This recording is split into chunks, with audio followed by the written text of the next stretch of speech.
And hello everyone, welcome to a new episode of What on Rob Green's Earth, the Contest Edition. That's right, this is the episode where we look at your spooky or supernatural stupid questions and try to get an answer and try to get a winner for a lovely What on Rob Green's Earth t-shirt. It's also that time of year where we set our clocks back for daylight savings time.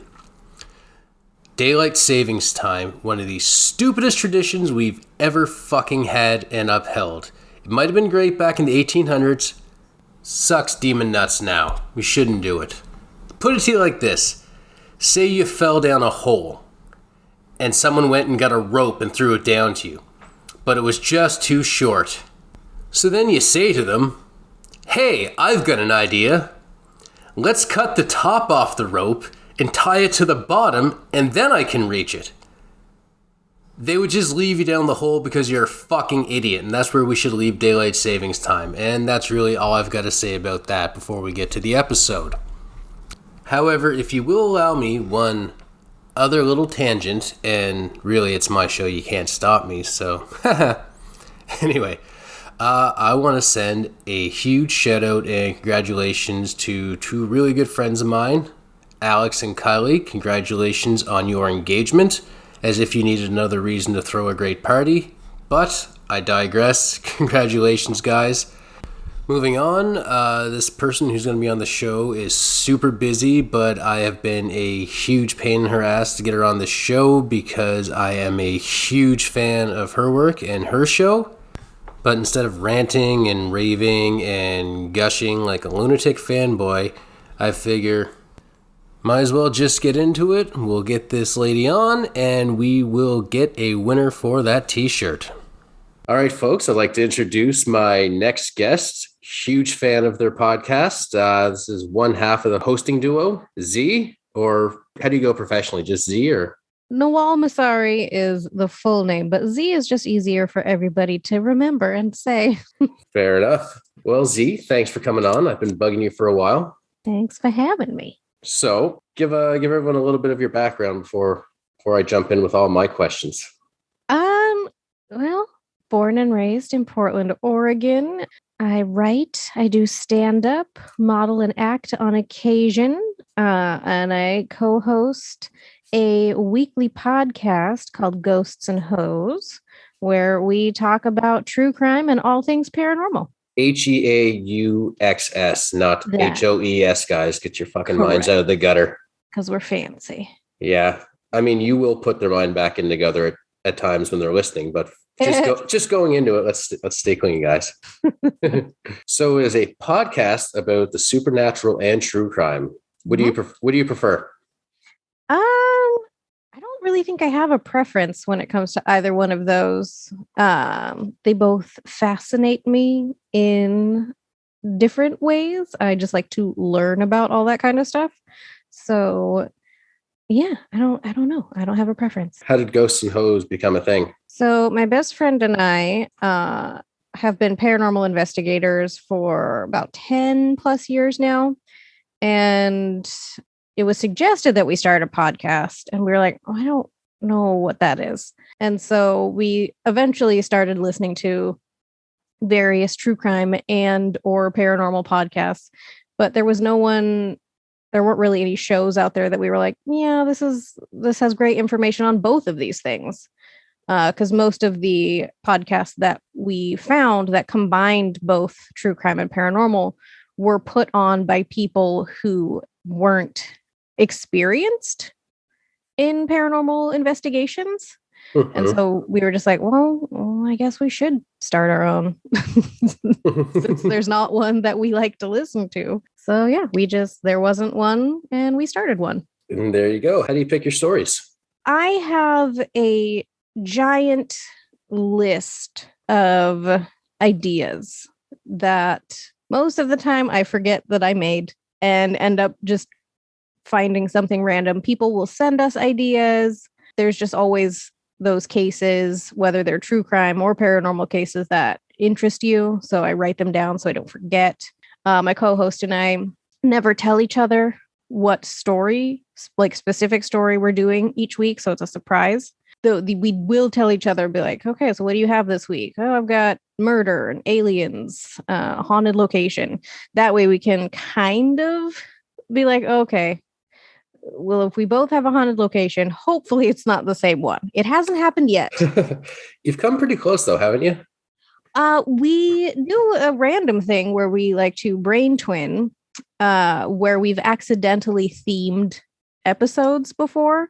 I think one of the times we both did missing children, and they both were like 6-year-old boys, as it turned out, which was nuts. Another time, Danielle, my co-host, covered the Salem witch trials over 4 episodes.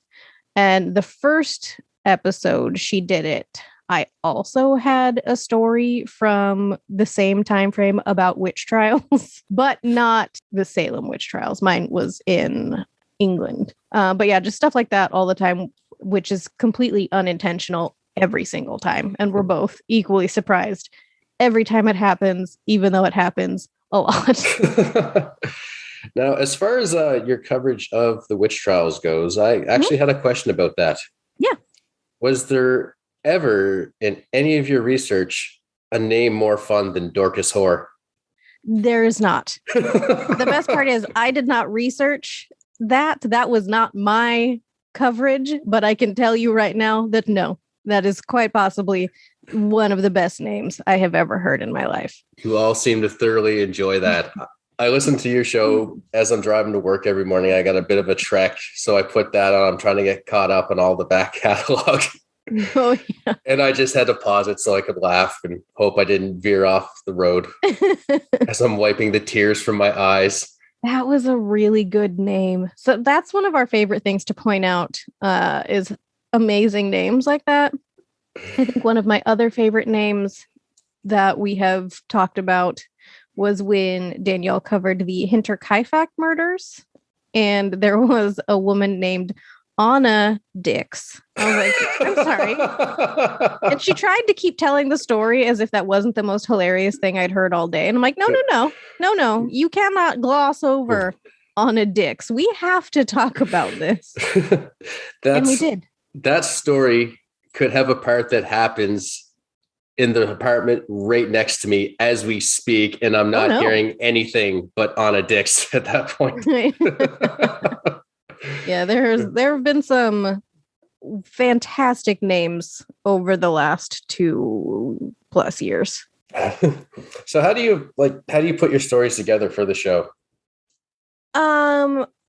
Personally, I have to, pick one first. Because again, my list, like I have this master list of ideas, and then I'll get distracted by something random I find online when I'm researching a specific story. And then I'm just like, oh, well, now here's 18 more things I have to add to that list. So eventually, once I've settled on one that feels right for the week, I just hit up the old Googs machine and find resources that are legit, first of all, and informative. And sometimes, depending on the case or the story, I'll try and find like a documentary or even just YouTube videos that might have a little bit more of a cohesive storytelling of it. Sometimes I'll look for other podcasts that have covered it to see if there's something I may have missed. If they have like resources that they share, I'm like, perfect. Thank you. That I did not even consider that. So go there. Shout outs to everybody that have covered certain stories there. I'm like, there is nothing on this case. So that's fun. But yeah, just tons of research. And then I just try and write as much as I can each day. I'm working on a story now for tomorrow's recording. Not done. Not even. Ooh. I mean, this is not uncommon. It happens pretty much every week. What happens when you have to be awake before Jesus himself to go to work? Sometimes I have time at work so I can type out or at least research while I'm there. Because when I get home, I am often too tired to do anything. I hear you. What time do you get up in the morning? I have to get up at 3:30. Oh, Jesus, you got me beat. I'm a 5 a.m. guy. Yeah, that's my day has been started. Well, so much for my pity party now. Yeah. Oh, so you said paranormal investigations. Yes. Do tell. What do you want to know? Oh, like, what's it like? Like, the only thing I know is when you see those stories on TV with that, what's his name, like Zach Baggins type guy. Oh yeah, Zach Bagans. I know that guy. Yeah, like that's the only things like that I see on TV that I mean, it's not. I'm not gonna say it's the same because everybody has their own investigating style. But my favorite is when people are like, "Oh, those guys are such douchebags. They're always yelling." I'm like, okay, well, here's the thing. When you're in the dark, you literally can't see a fucking thing.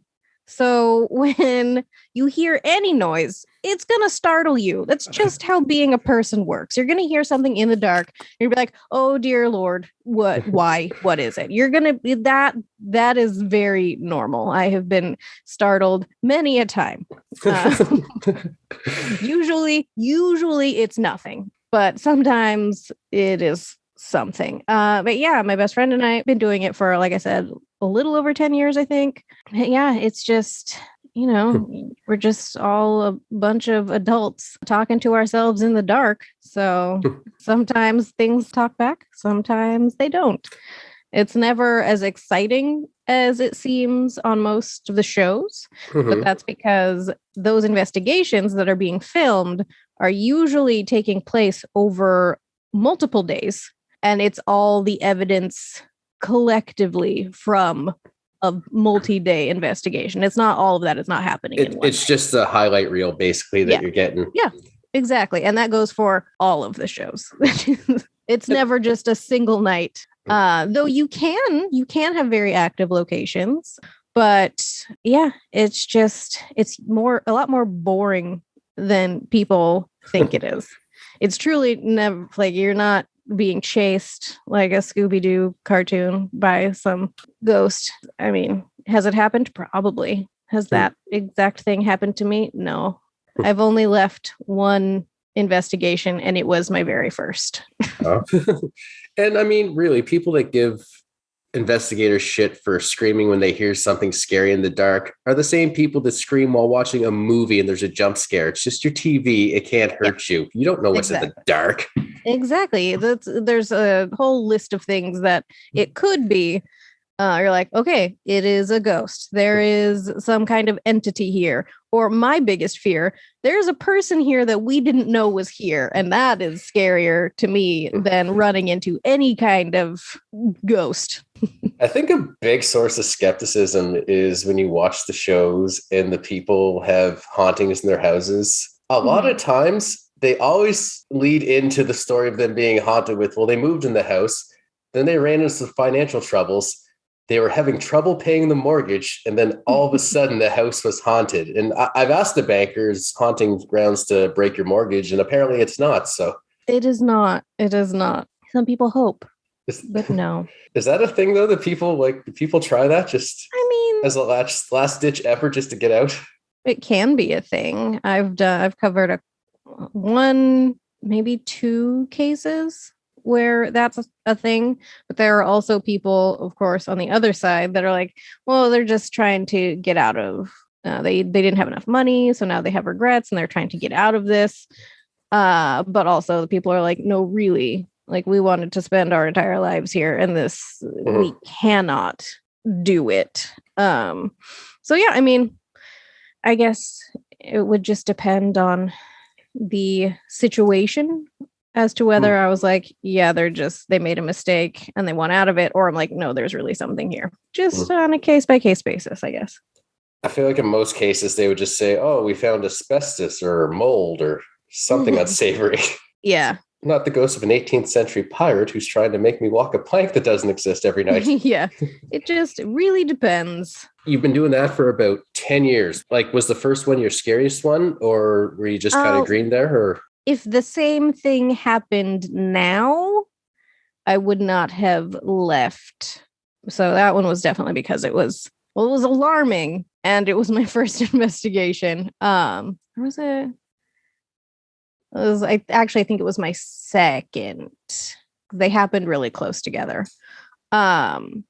But yeah, we were investigating this old hotel, and all of our equipment had shut off on the third floor, which was very weird because it all happened within like a second of each other, which everything had been charged. There were new batteries and everything. And if you've ever watched a ghost hunting show or know anything about investigating, that is very common for spirit energy to drain your batteries. They're trying to use whatever they can as a means to communicate.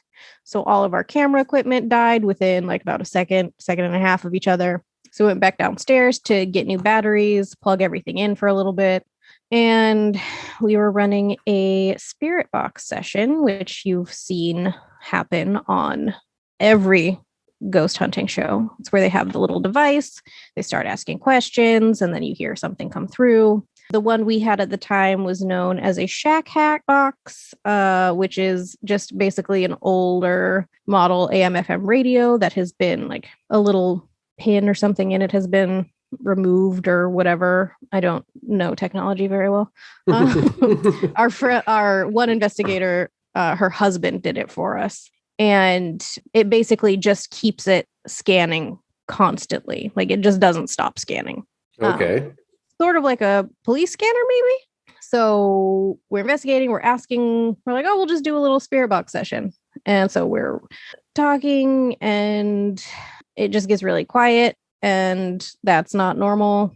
And the one gal asked, are you the one that turned off our cameras? And you hear a man's voice come through and say, yep. And we're like, oh, good. And the same woman, she asked, she's like, well, why don't you want us to film you? Same voice, which is not a common thing. The same man's voice came through and said, because it's an abomination. And so Danielle, my now podcast co-host, and I just lock eyes from across the room, and we just start grabbing all of our bags. And we're like, yeah, no, I don't like it. So then we went back to our hotel room and we're like, yeah, that was weird.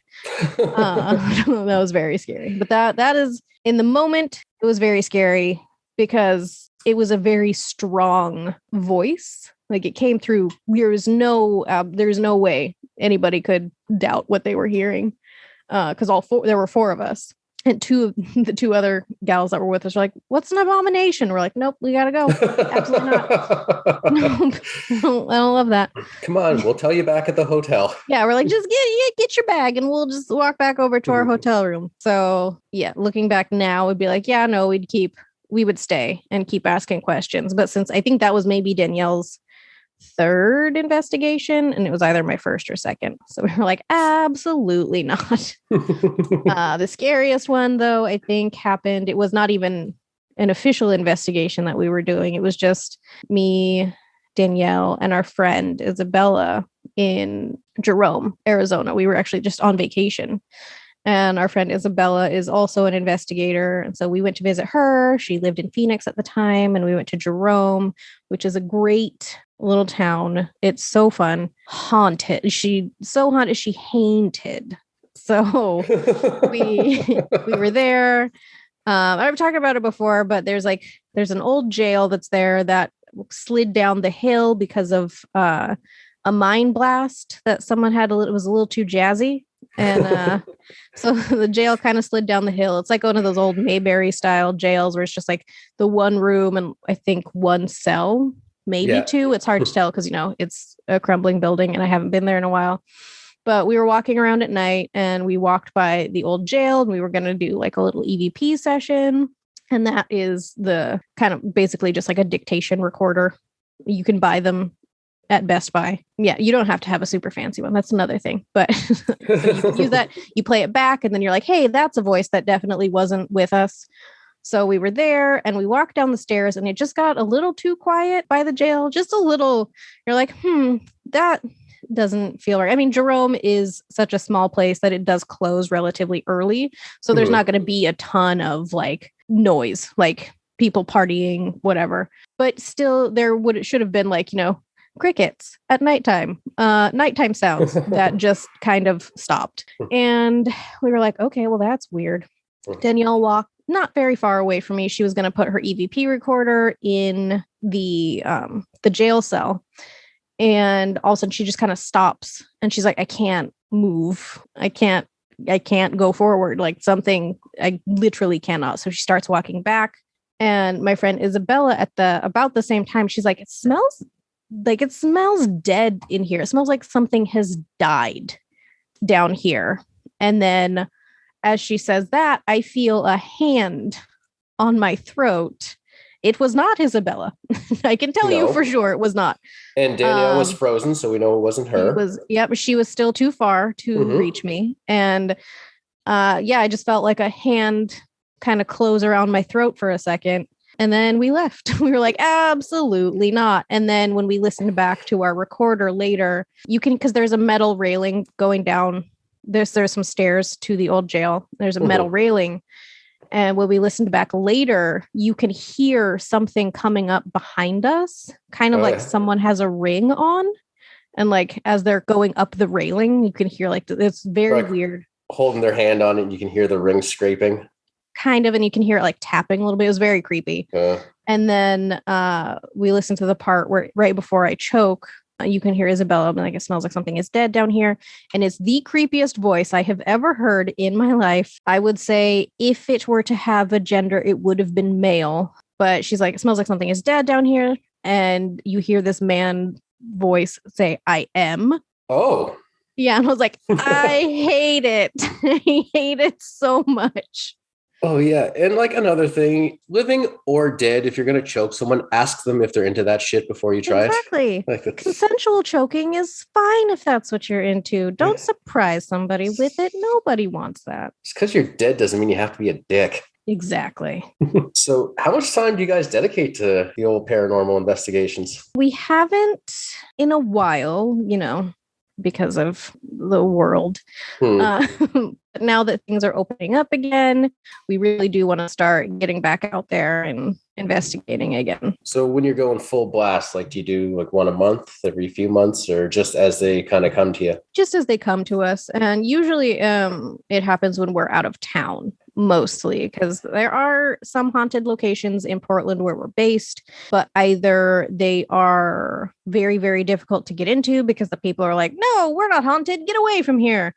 Or they are now bars. So it's very hard to investigate in a bar when it is open. I don't feel like I needed to explain why. That would be less than ideal. I get a kick out of the whole people like, no, we're not haunted, get out of here. Because you watch movies and someone goes to check something out and the people act like that. And you watch the movie, you're thinking like, no, if there's weird shit going on, they'd want to get that solved. But no, they don't. They don't. They're like, that's not real. That's not. I'm like, and that's just how some people's minds work, which is fine. I know some people don't want to admit things. Like, say they heard a door slam at home and they're like, it was just the wind. Like I have a friend that says she's like, I don't want to believe that ghosts are real because it scares me. Like, that is fair. Like, okay. But you can't just ignore that kind of stuff if it's happening. Some people can. Could you do that with Gwyneth Paltrow? That's the question. Could I ignore Gwyneth Paltrow if she were haunting my house? Yeah. I mean, no, absolutely not. I feel like wouldn't even be a scary haunting. It would just be a pretentious haunting. I would be so annoyed. Like, Gwyneth, get out of my house. So for anyone who hasn't heard your show, but they're going to listen, you guys aren't big on the whole Gwyneth Paltrow. We are not. She's just the worst. She's the most pretentious human being, I think. It's like her website will play Gwyneth's Goop game, where Randall, our producer and engineer, he will pull up the Goop website and find these ridiculously overpriced items, and we have to guess how much they cost, kind of like The Price is Right. Yeah, Price is Right rules too. They can't go over. It's true. And it's infuriating every single time. But yeah, just because she just peddles nonsense and is very overly pretentious, and it's very irritating. The descriptions of the products hurt me more than the prices of the products. They're so bad. Gwyneth Paltrow has all the features of an attractive woman, but she's like the least hot woman. Like if I'm somewhere and I get an awkward, inappropriate boner and I have to think of something to make it go away, I think of Gwyneth Paltrow. That's fair. She is a flaxen-haired she-demon. Oh, I used to think about Gwyneth Paltrow, but then it wouldn't come back for me for like 3 or 4 days, which is too long. So now I just think about her candles. There you go. Can you imagine being the engineer that has to make those? Like, is she just sitting spread at the end of his like laboratory desk and he's just, okay, I'm going to test this candle, smells it, then goes over, smells her. No, that's not it. And that's just his day. I mean, maybe. What kind of crime in a past life would you have to commit to? I don't know. It's a really good question. Doesn't she offer like a trip to space with her Goop site? I have not perused it in depth. Randall does it for us. And I don't want to. I'm like, I can't do it. You ever take Randall ghost hunting? What? Have you ever taken Randall? Like, we haven't yet. We want to very bad. But we just have not because, COVID. Have not been able to go out yet. But hopefully in the very near future, we'll get to do that because we would love to start touring. Oh my God. Get a recording. Randall's awesome. I really enjoy Randall's dynamic with you guys. And I think him in one of those situations would be amazing. Truly. You guys have a really goddamn good show. Thank you. Seeing as how I have all these questions that I've been asking you, you know about the little contest I'm having right now? Yes. And you know what you have to do for me right now? Yes. Okay, so to recap, everyone, I've had people send me in their spooky-ish questions or paranormal questions, whatever. And of all of them that were sent in, and I do thank everyone for sending them in, I print them out and I throw them in a coffee can and I pull them out 5 at a time for a contest. And I'm going to ask Z here these 5 questions. She has no idea who's asking these questions. And when it's all said and done, and she's given the best answers to your stupid questions, she's going to pick a winner. Are you ready? Yes. All right. So in life, we are told there are no stupid questions. Are you ready for 5? Incorrect and yes.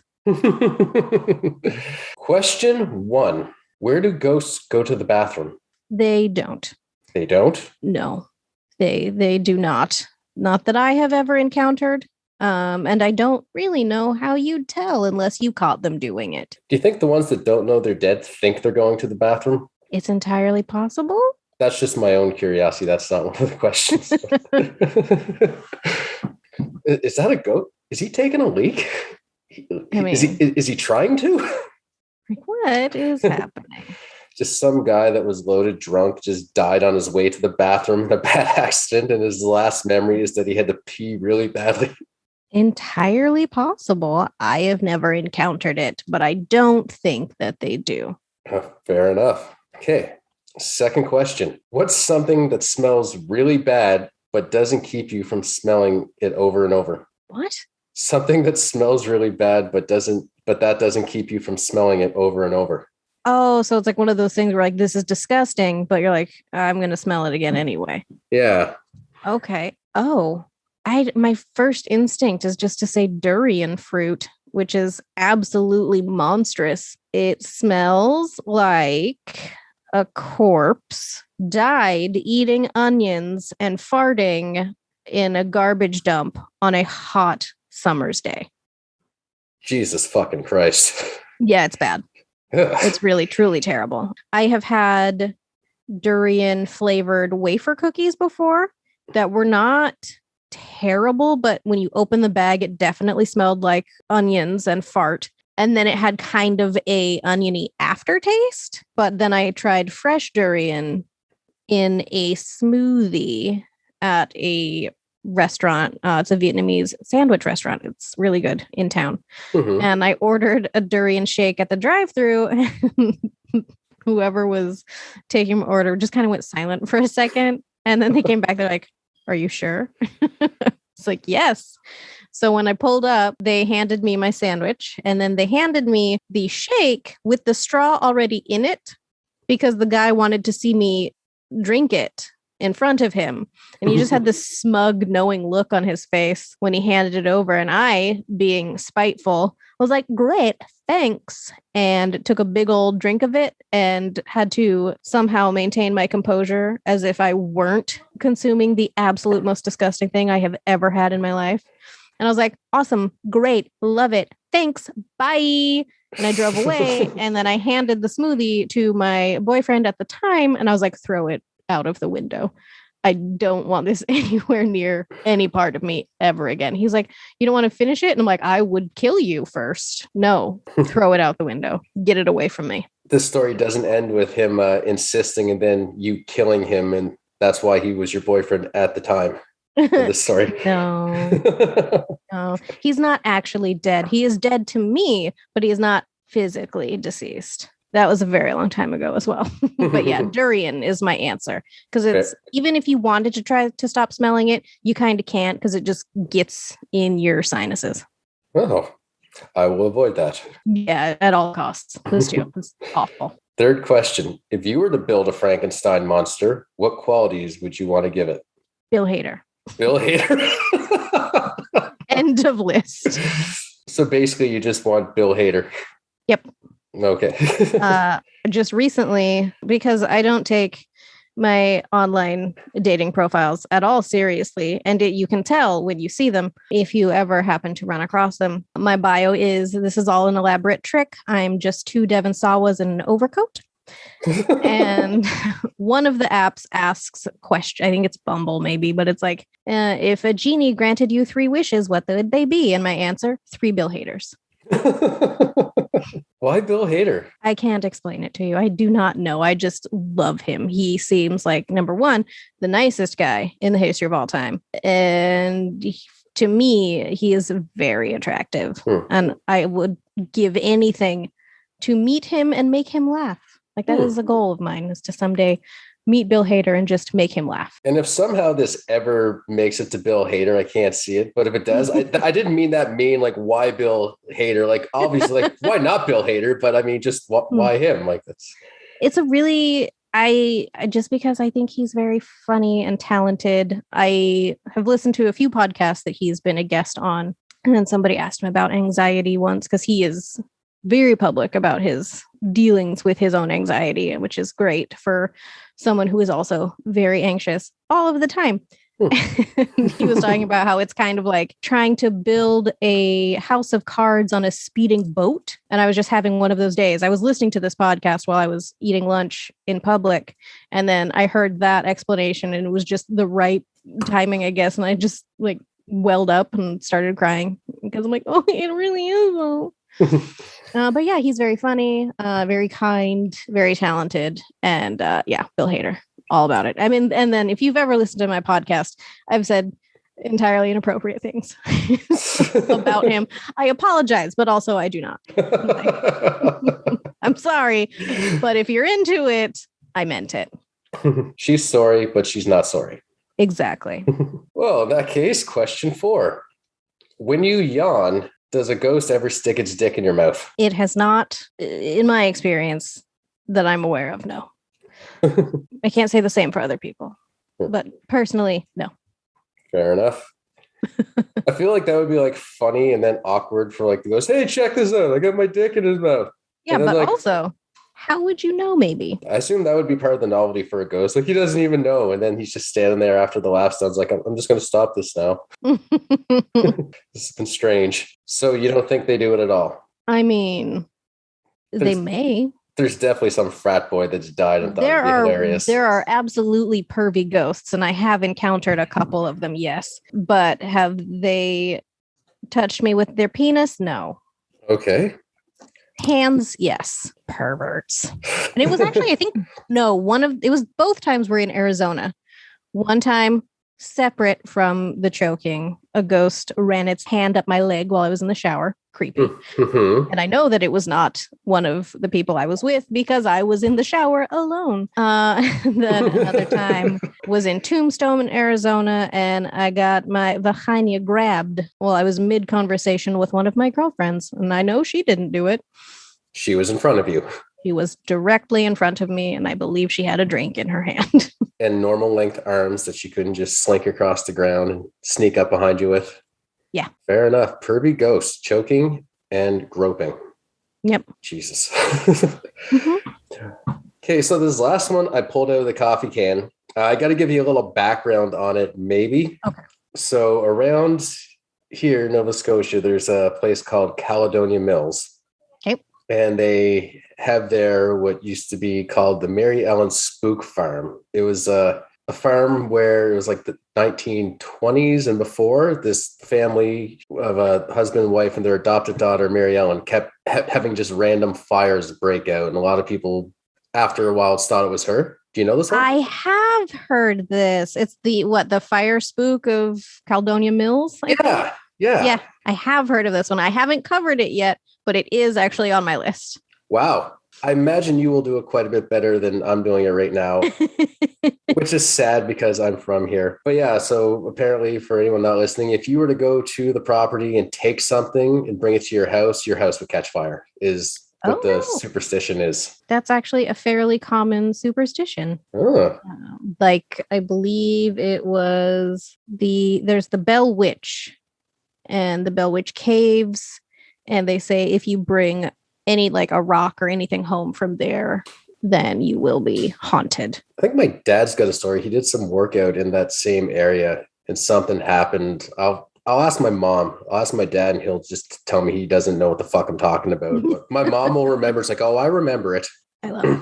So the question is that I pulled from the coffee can. Do you think Mary Ellen is somewhere using her ghostly powers for a lucky husband somewhere to help heat things up in the bedroom? Oh, I don't feel well educated enough on the subject to give a definitive answer, but yes. Well, I guess we could say, do you think a ghost has ever helped set the mood? It's like, it's been like a haunted place. He's like, oh, these kids are nice. I'm gonna help set the mood for them. Just gets the fireplace going for them. It's like, oh, that's romantic. I mean, yeah, sure. Yeah. Turns to his ghost blade. He's like, instead of just the creepy, I'm gonna kill you over the weird white noise radio, let's throw in a little berry this time. I like these kids. I think they're gonna make it. He reminds me of when I was alive. Right. So I will say, for now, until I do further research, I will say yes. Absolutely. Mary Ellen, you little minx. So those are the 5 questions. Do you have a favorite? Well, let's see. Anything that gives me a chance to talk about Bill Hader, I think, is going to be my favorite. But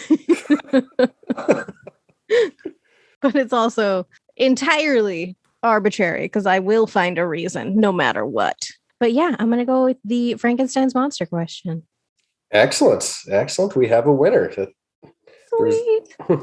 You got that done in wicked fast time, so there's no humming and hawing and keeping them in suspense.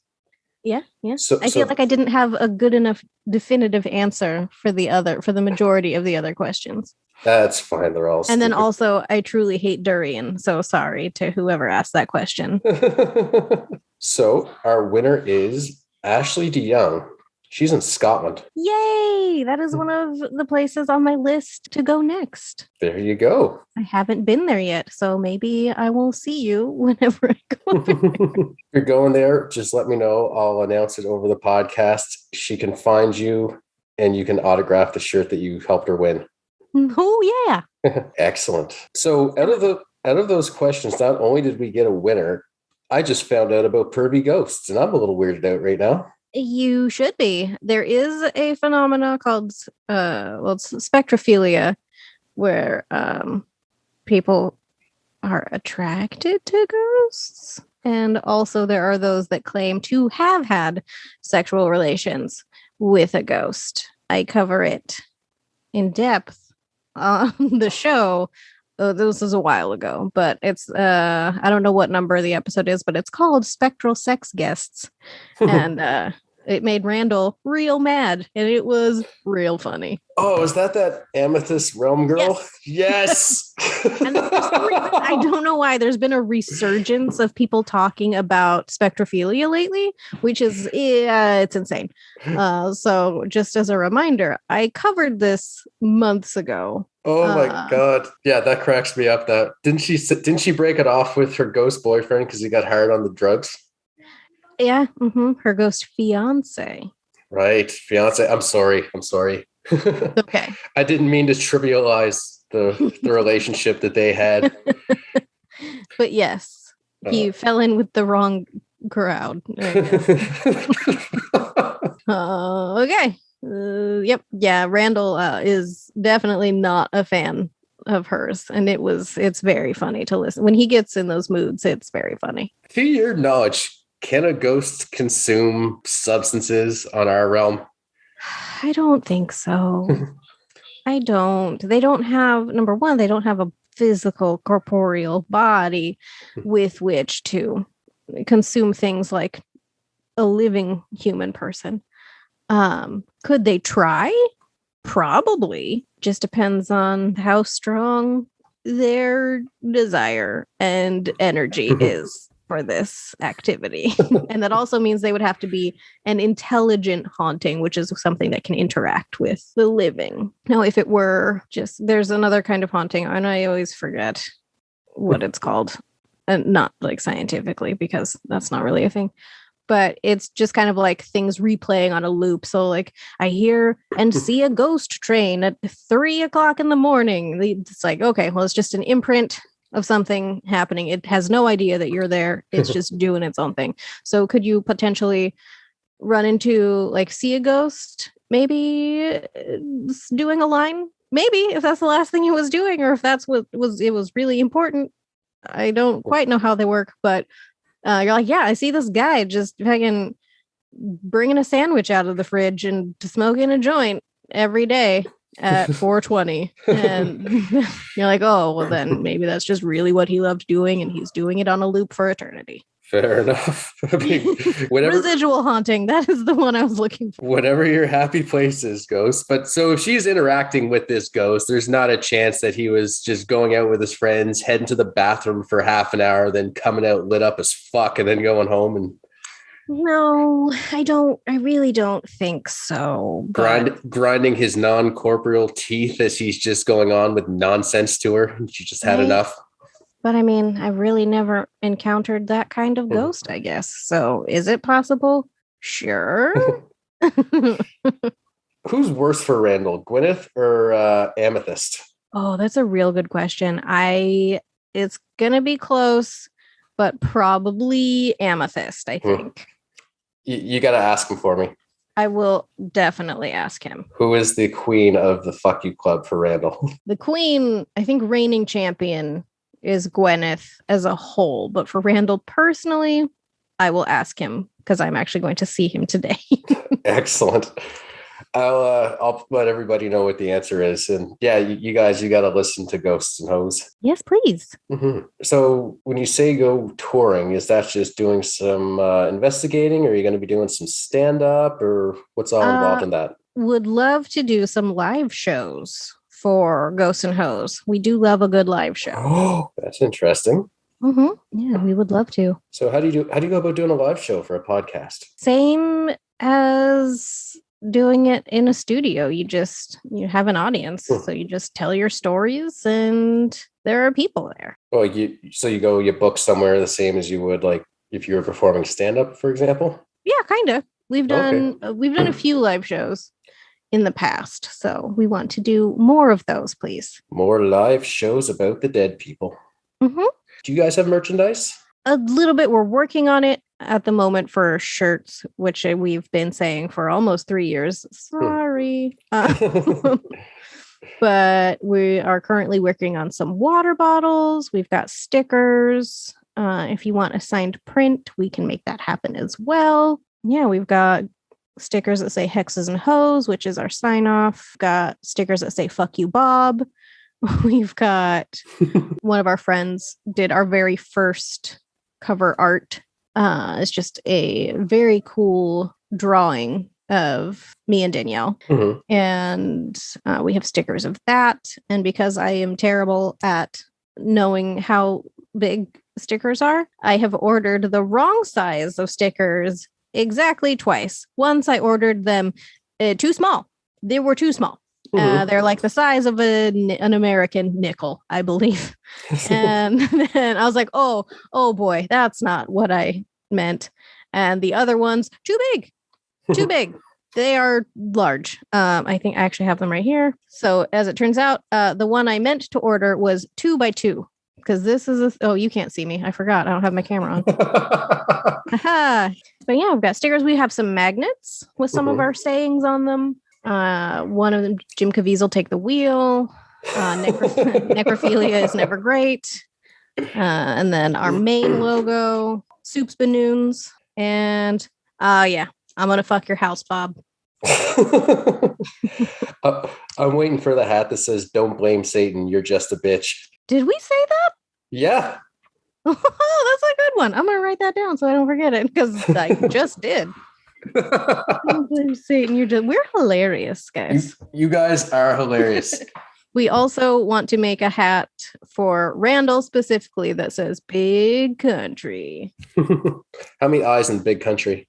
Yeah, at least 7. So to get access to all this stuff, you guys have a Patreon, right? We do. Plug the shit out of that. Thank you. So if you want some exclusive motherfucking content, we put out one exclusive Patreon episode a month.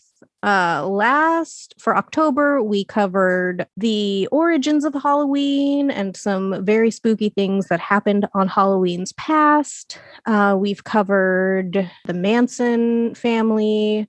We've covered Ed Kemper. Yeah. And then some of the episodes, like the Patreon episodes, will all eventually be released to the public, but we don't know when that happens. It just something we're like, oh, we're all out of town. Here you go. We've done the Cecil Hotel and Elisa Lamb, H.H. Holmes, Zodiac. Yeah. So usually like the big names will be Patreon episodes, except sometimes when I am too excited about a case and I have to cover it immediately. Like I have done in the past with John Wayne Gacy, Richard Ramirez, and Ed Gein. So do you have different tiers on your Patreon, or is there anything else? We do. The lowest level is just a shout out. That one I think is closed now. The lowest levels are closed, but $5 a month gets you a little prize pack of merch. Then you get access to all of the exclusive Patreon episodes and any videos and stuff that we upload there as well. And then $10 a month, you get all of that. And you get to pick an episode title and you get a magnet. Ooh. Yeah, because our episode titles are all relatively unhinged in their own rights because it's just something we've said on the show. So like Spectral Sex Guests was something that someone said, pretty sure it was me. Let's just run through. And I try and keep a running list as we're recording. Last week's episode was Just Kidding, I'm the Maniac. Hyphonetically was a good one that made me laugh. Hyphonetically, that was great. Mostly Nipples and Globstoppers. Yeah, they are, let's see. Feral Yodel to Jesus. That's another good one. Love Has No Eyes. Intergalactic Corn Fun Mysteries. Usually what happens is I am the one that, and then because you were mentioning the Salem Witch Trials episodes, Hell Hath No Fury, Like a Puritan Spice Girl Scorned is one of the longer episode titles. But I usually am the one to go through and re-listen to the episode before we publish it. And I will write down hilarious things that we have said for episode titles. And the episodes are hilarious. Thank you. Oh, so good. So where does everyone find you on social media? Personally, you can find me on Twitter and Instagram at Goodnight Goldie. It's Goldie. And then, for the podcast, you can find us on Facebook at Ghosts-n-Heauxs Pod. And then Twitter's Ghosts-n-Heauxs. Instagram is ghosts_n_Heauxs, because apparently I like to make my life harder on myself and everybody else. But yeah, if you just type in Ghosts-n-Heauxs in your search bar, it should bring you to everything. And then Patreon and wherever you listen to your favorite podcast. Awesome. Yeah. So before I let you go, do you got any funny ghost investigation stories?